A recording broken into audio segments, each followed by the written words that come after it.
Just cruising through the universe, minding my own business. Hey, what's this button over here do? Hey! Sensors indicate there's an intruder aboard my vessel.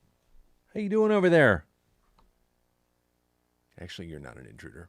You're more than welcome here. Welcome aboard my mothership. Ain't you pretty? I worked on getting every one of these little gadgets in back of me you see in place for quite a long time. Welcome to my first episode of the Mothership. I thought it would be fun to have a place where I can talk about love, dreams, and reality. Emphasis on dreams and reality. Actually, I love to make music, and there's a dreamer in all of us, and every one of us has to deal with reality every day. I like mine best when all three are on the same plate. It's definitely important to dedicate an episode every month here to how I go about making changes in my life, how I go about taking my music, my practices, and everything to the next level, or enhancing them in some way, or sharing them in another way, always growing, always developing and stuff. It's easy to dream about things. It's another thing to create a strategy that tactically helps bring those dreams to reality. And I think it's important. It's healthy. It's something that's often overlooked, and I think I'm going to share that with you in the hopes that somehow it may encourage you to go after yours with the same speed I'm going after mine. And maybe you could actually leave me a comment below and let me know what I could do. Give me a page from your book. It's more than welcome here. It's more than welcome here. So let's go ahead and move over to here for a second and talk about some things that I would like to do this month. And right now I'm assuming that I'm going to be doing these once a month, and who knows, if I have a special report or something like that, or a great breakthrough idea, I might have a additional, bulletin to share with you. All right. Let's take a look at what's going on here. And I'm going to try to get me out of the way here a little bit. Just bear with me for a second. These are among the many challenges I'm dealing with is, the trying to make all of these different systems work and stuff. And well, let's talk about practices and lifestyle and how to bring a practice and a lifestyle together. What is a practice anyways? Okay. A doctor has a family life, let's say, scenario speaking wise. Maybe a doctor has a family physician. I'm talking about a medical doctor. And maybe he has children who he's putting through school, or she's getting through some challenges in their adolescent development or whatever else. They're all dealing with things like family, life, all this stuff. In the meanwhile, they have what is called a practice, a medical practice. A lawyer has a legal practice. I'm a musician with a practice. And within that practice, there are practices that I can increase, embetter, embolden, speed up. Sometimes it involves challenging them a little bit and taking on some new things. Let's start with this month's roundup of some things I want to do. And we'll start with diet and exercise. It's an easy one. I think mental and physical health is an absolute critical thing for me, especially now that I'm, 48 years old. Well, it is what it is, folks. It's happening to all of us. I consider that mental and physical health are linked for me. And I would like to get on a pathway to losing 10 pounds. And I'd probably need to get back on my keto diet. And I'm going to need to get the physical exercise going again. Let's be specific. I'm thinking I have a Peloton bike that I haven't been on in a month. And it's a beautiful time of year to get some walks in. I live at the beach, and although it does get chilly, it would be good to start getting some walks in. But here's the thing. I was doing great. I was on the Peloton bike. I had a 45-day streak. Now, this was about up to a month and a half ago. And then we got completely consumed with moving into the new house.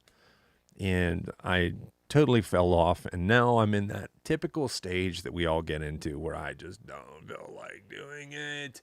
And I don't want to get started. There's a way to get around this.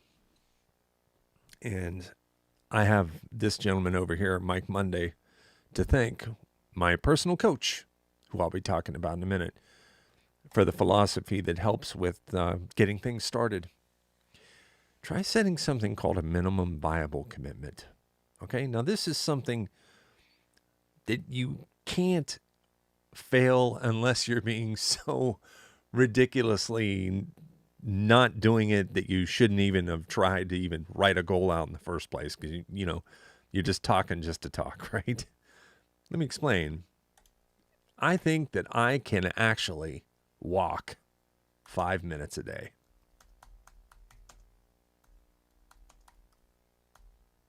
All right. Now, somebody, I heard you roll your eyes. Why are you rolling your eyes at me? 5 minutes per day isn't enough? Actually, check this out. 5 minutes a day is what precedes a half hour by about 25 minutes. You see? Sometimes the secret to creating momentum is to stop waiting for it.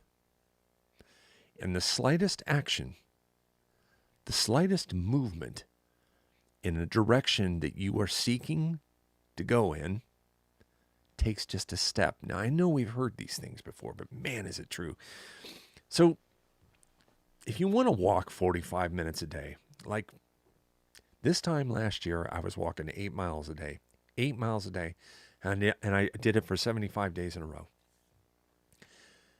How do you get from 5 minutes to 75 or an hour and a half? Okay? You show up every day for a minimum amount. A minimum. I'm going to start with 5 minutes a day. Now, chances are, just between you and me, I'm probably going to walk further than that. But you know what? I don't have to. I don't have to. And I'm going to report back to you in a month now. Back, this is December 9th. So I'll be coming to you January 9th with how this came out. And if I've lost any weight. If I've managed to stick the diet. And let's talk about the diet. Now, this one is a challenging thing. Let's talk about something that could get in the way of making this happen. Christmas time. Food.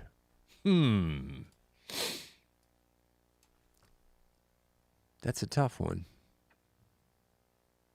What is a solution that I could bring about that could help me get away from the holidays, get around, I should say, the obstacle of a litany, a buffet, a smorgasbord of things that are delicious to eat? Well, Christmas isn't for quite some time. Do I have to eat it every day? No, I don't. I'm going to give myself permission to pig out on Christmas Day, which will mean that if I am in keto, I will fall out of keto. Keto is a very particular kind of diet. And when you break keto, then you have to get back into keto, and it takes 2 or 3 days. However, This is my battle I have to fight. Okay.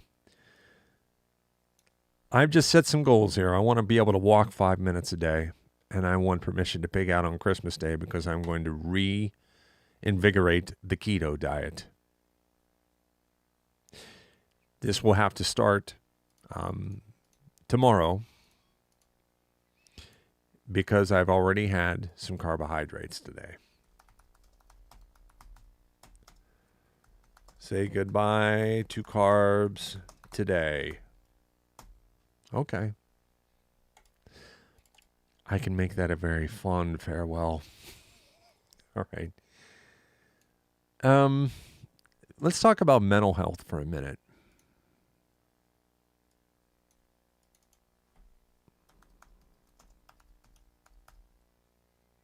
Mental health.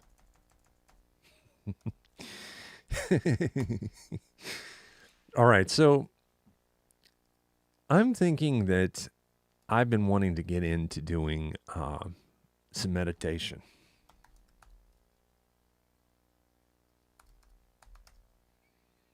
And I'm going to use our friend Mike Monday's trick of the minimum viable commitment to get me started with this. And I have read some preliminary reading on meditation. So I'm going to put into the practice there of doing this for 5 minutes per day. 5 minutes per day, I am going to meditate. Just 5 minutes. That's a 5-minute walk, 5 minutes of meditation, saying goodbye to carbs, starting the keto diet, with permission to pig out on Christmas Day. Okay. Well, we got those out of the way. Now I want to move on to some things. My studio practice. Boy, this is a biggie. And I want to say that these two are very highly linked. Okay? Mike Monday and the studio practice. Mike and I are working together on enhancing this. Well, here are some things that I want to do. And these are concepts which I'm talking about in other videos and things like this. I'm going to be splurging in the studio. This is the act of creating a song every day. Okay? And I'm going to incorporate at least one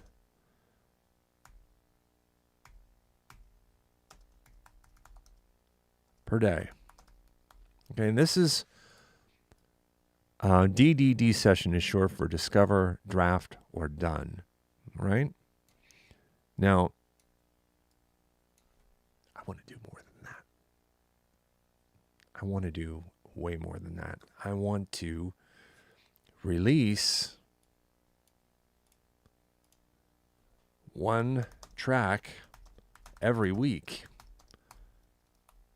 Now that means release one track every week to my audience to be promoted and shared and all of that stuff that goes with it. Okay? That is probably going to require more than one session per day.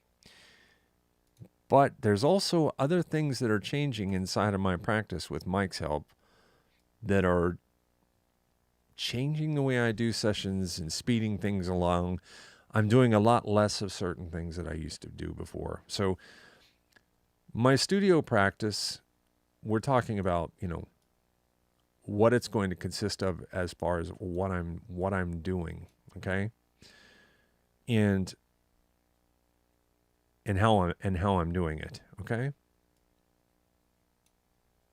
Let's come back to that. I'm just, I'm going to spend some more time with this on my own. I'm going to upgrade this and then I'm going to share it next time as well. But update, I should say, is a better word. Update this. let's take a look at piano practice. You're going to see how these things are kind of interlinked. You know, part of my strategy is a style of music that is uniquely my own. Okay? And that style contains something called minimalism, and it's in an arc that is leaning towards neoclassical instrumental art. Okay? Obviously, it is original. Original style, or it's trying to be, right?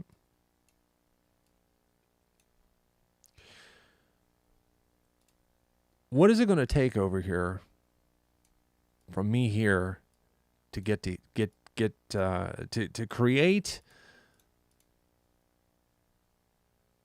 artistry that is conducive to the speed it's going to require to release one track every week, the style of music that is uniquely my own, which is, something that is constantly in a state of development?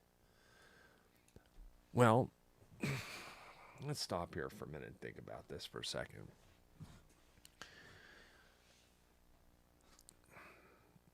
Under the broader perspective of getting better at the piano, okay? It's one thing to desire to excel at something, to improve at something, to upgrade something, to, somehow become greater at an instrument than you were before. Okay? There's a lot of different ways you can go about that. And really, the route you choose, the way, the how, it really defines the things that are going to affect your style, affect what is feasible. I had a really gifted student once that I was coaching. He was a aspiring concert pianist. And he had a piano competition coming up, and he was playing a Chopin piano concerto. And it was one of my first coaching sessions with him, and so I sit there and I'm listening to him play, and it's clear to me that where he is right now and where he needs to be in 6 weeks to even be remotely capable of achieving a placement of first, second, third, fourth, fifth place or something like that was just not feasible. And it wasn't because he didn't have the ability. It wasn't because he didn't have the drive, okay? It wasn't because he didn't have, the passion and the fire and brimstone and all that shit, okay? It was because he didn't have a plan, and he kind of had a practice method that was just playing the tune. Sorry, Chopin, didn't mean to call your fantastic piano concerto a tune. There's different kinds of practicing, and I'm not coming out against playing the music that you play as an effective form of practice. I'm just saying there are other ways. There are other ways to approach practicing the instrument, and I'm going to show you how I plan this month to implement a tactical strategy. Tactics and strategy are two different things, by the way. And what I'm going to show you has both. That will enable me to enrich the soil here that will help this to grow. Something that is feasible, that will allow me to release one track every week, so that I'm not creating these, ridiculous technical things that are beyond my current ability to play, but still allows me the space broadly to increase my acumen and skill at the instrument to achieve the level of sound and expressivity required to execute what it's going to take to make these pieces sing, make them stick, make you say, whoa, make me say, whoa, whatever that's going to be. All right, let's take a look here. And of course, we are talking here about piano practice. A real pragmatic strategy to increase the skills necessary to bring my style to fruition and business. Little typos in there. I'm going to be talking about that one later too. Sure, I'm getting tired of typos. So, getting back here to the piano. Okay. This being able to switch between screens like that, and move around, this plays into the studio practice of things that I'm doing that will enable me to actually run these videos. Okay, so talking about the instrument and playing and practice. This is Hanon, the old classic Hanon finger exercises. Some pianists hate these, some pianists love these, whatever. We're going to talk about a way to look at this exercise, just this one exercise, in a way that will increase my technique that can be applied broad spectrum to everything it is that I'm trying to do. Here I'm using my DAW Logic, and I have a piano track set up to go. I have the tempo set to about 86 beats per minute. I am not interested in being able to do this fast. For me right now, fast is not my goal. You see? Accurate is my goal. Speed is accuracy. Slow and accurate equals fast. I had a friend of mine who was a Navy SEAL, talked about being taught tactics. When they move through a room, an armed squad of men, sometimes 2 of them, sometimes 4 of them, they move slowly. Address a target, lower the weapon, move to point, address, down. They move with a Swiss watch like movement, because accuracy is the difference between life and death. Now that's a little bit of an extreme, but that kind of thinking tactically is what I'm thinking about here. Turn off this here.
I'm not going to, I have to kind of pick between how much of this I'm actually going to go through and how much is going to be,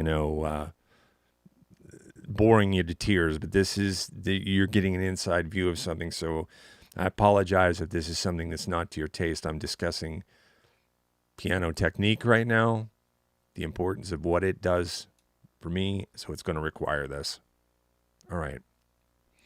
Now I just captured this right here. And these notes down here represent the notes that I just played. Okay? If you're a musician, you're familiar with this. This is the key editor window. Basically, every movement that I just made was recorded as MIDI data in front of me here. How hard I hit the notes.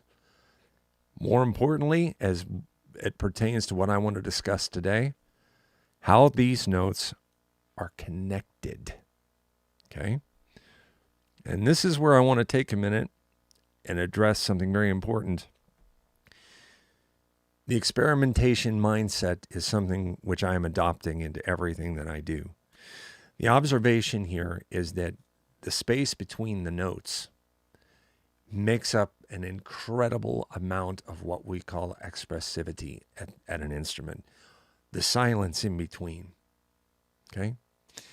The hypothesis is that if I can come up with a way to focus on the space between the notes, this may create a rhythmic accuracy and a level of accuracy of playing that allows the minimalism that I love in the music that I'm sparking, the world of rhythmic ideas that are happening that I want to perform and be able to do live, to take those to another level.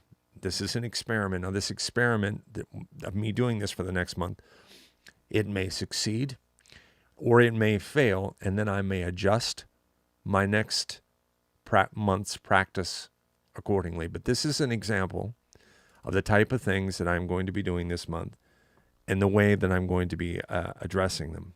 All right? Now, let's bring this back up again. I'm going to take and I'm going to copy this line. And this is a way that you can use a program like Logic to address your musicianship.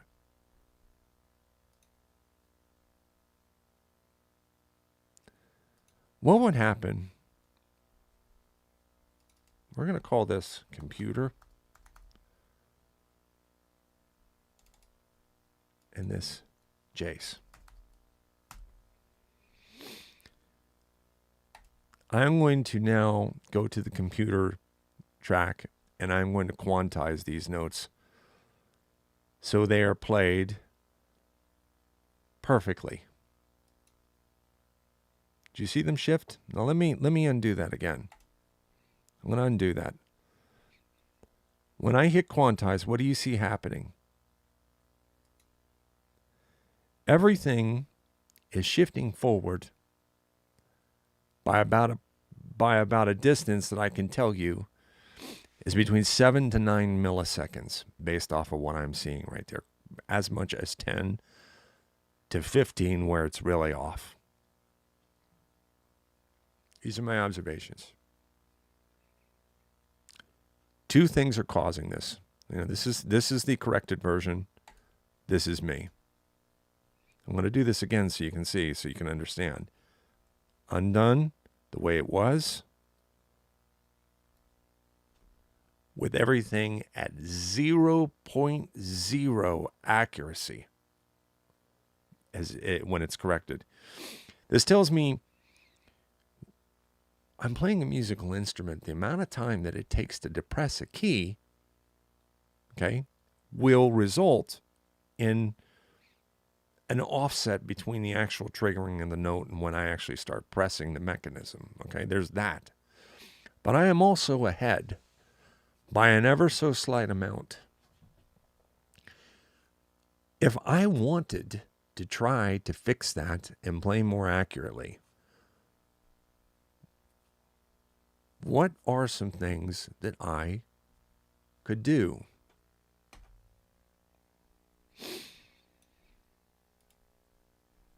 Using Canon, I would, not Canon, don't spell correct me, mister.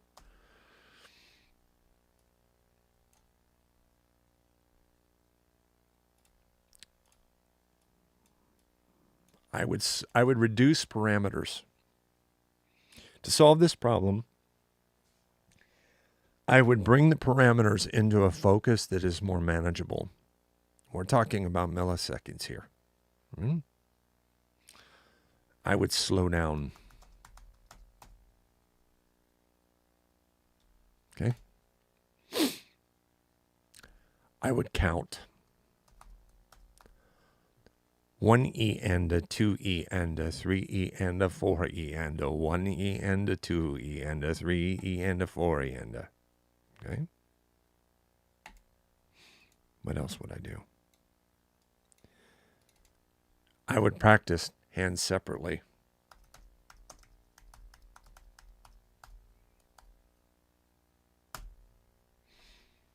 And I would do this consistently. And I would do it as I'm prescribing myself to do it. I'm going to do this for the next 30 days, 1 hour per day, 7 days per week. Okay? Now, this is more than a minimum viable commitment, okay? This is something that I'm going to do because I've already done several things, not the least of which is schedule this. I've had a discussion with my partner about this. She knows that where my work is taking me this next month, what I'm going to be doing. Now, that's at a minimum of 1 hour per day. I'm going to do this entire series of these hand and exercises that way. Then I'm going to quantitatively go back and forth and compare my results with the perfected results of the unforgiving computer. Oh, it gets worse than notes being played. You know, and look, we have some incorrect notes here for me. It gets worse than and that's not really the right way to say it, just different. Watch what happens here. Let's take a look at the impact strength of the notes, a measurement we call velocity in studio terminology, okay? What if we were to take and level those to one set velocity? And what if I was to take and connect all these notes via a legato connection like this that was absolutely perfect?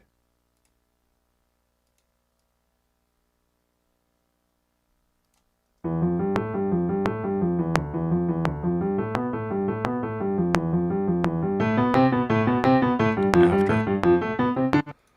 That's me. That's computer. This is me. Okay. Now, here's where the grist meets the grind. No. Under no circumstance whatsoever am I trying to be perfect. I do not want to sound like a computer. I don't want to take the humanistic expression out of my music. And if you're thinking that's where the direction I'm doing, trying to aspire to be, you're totally missing the point here. Perfection is not something to aspire to. Not by any means. Perfection is something to arbitrate as a measurement, as a, in this case, inhuman, unachievable thing. With the understanding that those kinds of things can't be achieved, when I'm trying to do minimalistic passages,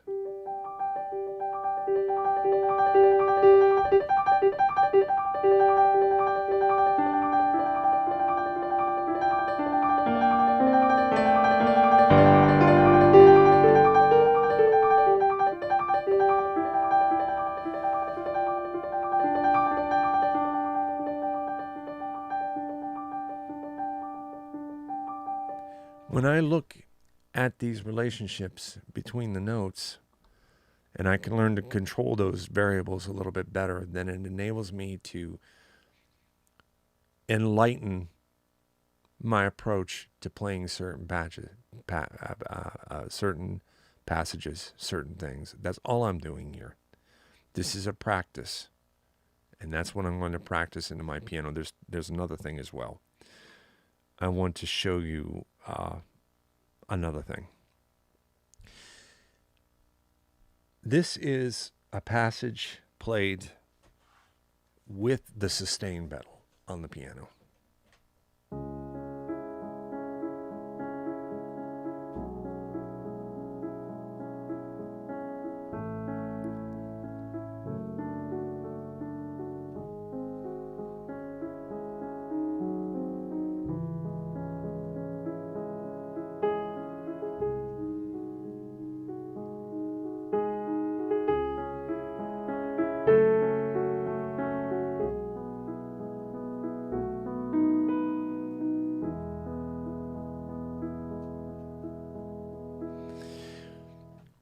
When I remove my foot from the sustain pedal, what happens? The space between the notes becomes a lot more apparent because they're not being connected by a sustain pedal anymore. Okay? This means now to maintain a legato connection between notes that aren't otherwise being connected by a sustain pedal, I now have to adjust my technique to maintain those connections. Let me show you. My foot is not on the sustain pedal, but watch what my hands do to compensate.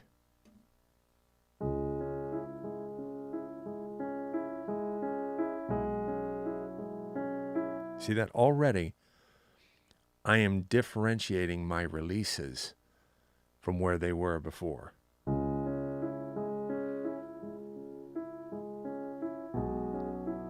I'm not picking my left hand up in between placements, giving myself more time to breathe with a pick up, put down, pick up, put down. My hand must linger longer before acquiring the next notes, octave in this particular case, before it moves. Look at that. I didn't mean to do that.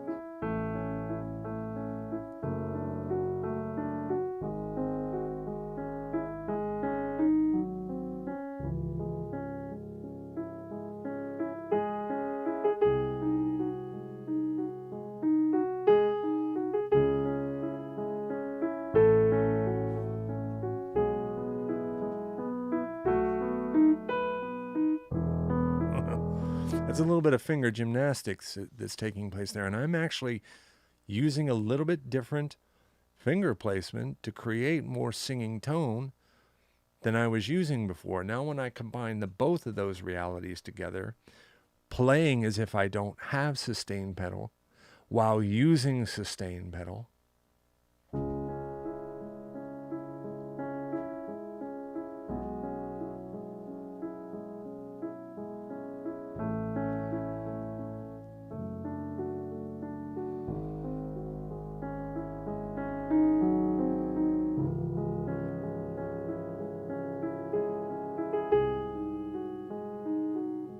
okay, so the end result is that I'm connecting notes together voice-wise and singing tone-wise using technique more than I am a device, aka the sustain pedal. This speaks to a higher level of technique that might enable me to do different things when I come back to the passage I was playing earlier and how that might result in some different outcome. Sustain pedal pressed down.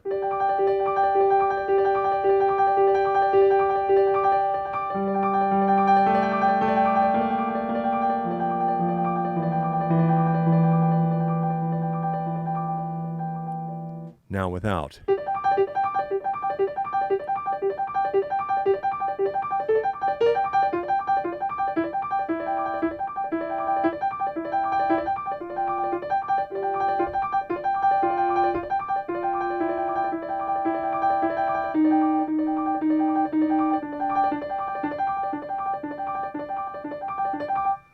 Okay? In turn, what that's causing is me to have another doorway to a clearer speaking passage than I had before, and allows me to write in a freer way. I'm acquiring technique to do things that were beyond my grasp to do. That's what this month's piano practice is going to focus on in great detail. I'm going to do these for 1 hour a day. I'm going to set a minimum viable commitment of a half hour of this 7 days a week.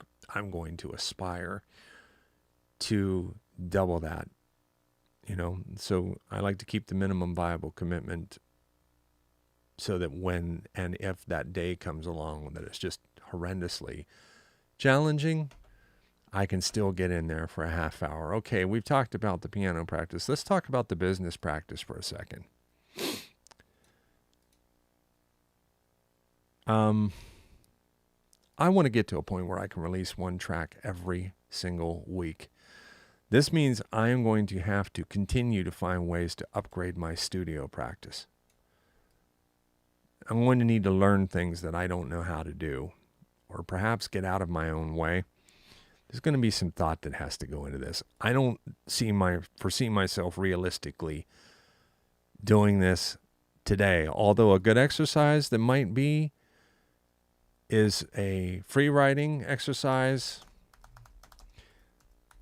Free writing is actually a style of writing where you sit down and set a timer and spontaneously write about a subject that does not have to be, it can be as fictional as you want it to be, but what it is to be is spontaneous. Mark Levy has a book out. I don't even know if I have it near me here. I would show it to you. Unfortunately, I don't.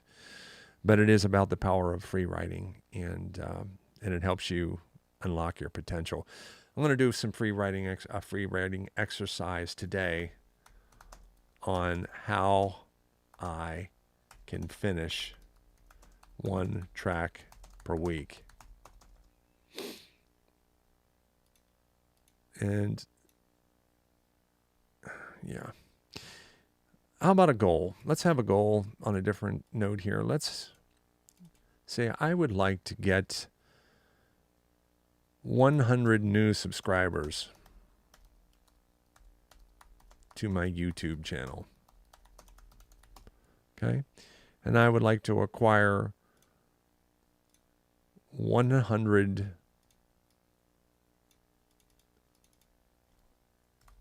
new email subscribers. Hey, I got a great idea. How would you like to help me hit this goal?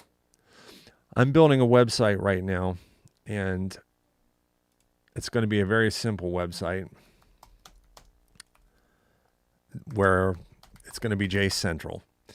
And you'll be able to subscribe to that email very easily there. But for now, if you want to just send an email to jspec@gmail.com and say, hey, saw your Mothership, I want to join your channel and support you, or whatever it is that you like to say to me, that is great. I could sure use your kind interest in my work. And please, by all means, like and subscribe to my YouTube channel as well. So I really appreciate you guys. And that brings us to coaching with Mike. I have taken on a personal coach who specializes in musicians, and I want to get deeper into some things that he is an expert at. He is predominantly the reason why I'm doing so much of what I'm doing right now is I'm inspired by so much of the great stuff that I've learned from him, but he's got some new things out that I want to learn about, and I want to put him more in a leadership position of kind of trusting what it is that he has in mind to help me make a lot of these changes stick and grow, and especially with my studio practice and my business practice, and everything in general. And I want to become more adept at the automatic music machine, which is the production system that we use. It's a system which enables tracks to go all the way from an idea to a completed piece of music, share with the world. And I'd like to get better at typing. So I'm going to research a typing tutor program. Well, I'm talking about entirely a software program that would help me learn typing. I know they're out there, and I want to see what I can do to improve that. So, well, thus endeth my first episode of the Mothership. I know I probably left a lot of good things off of there, but I am going to be calibrating this most likely every day. I think every day to look at this and come up with my practice details for the day is something that would certainly not harm me at all and would really help. I'm going to call it my calibration. It's my sensors on my mothership. I'm Jay Speck, and thank you for spending time with me today. And I wish you all the best, and I hope to see you here in a month when I come back and see what some of these good practices have helped me uncover, discover, and so on.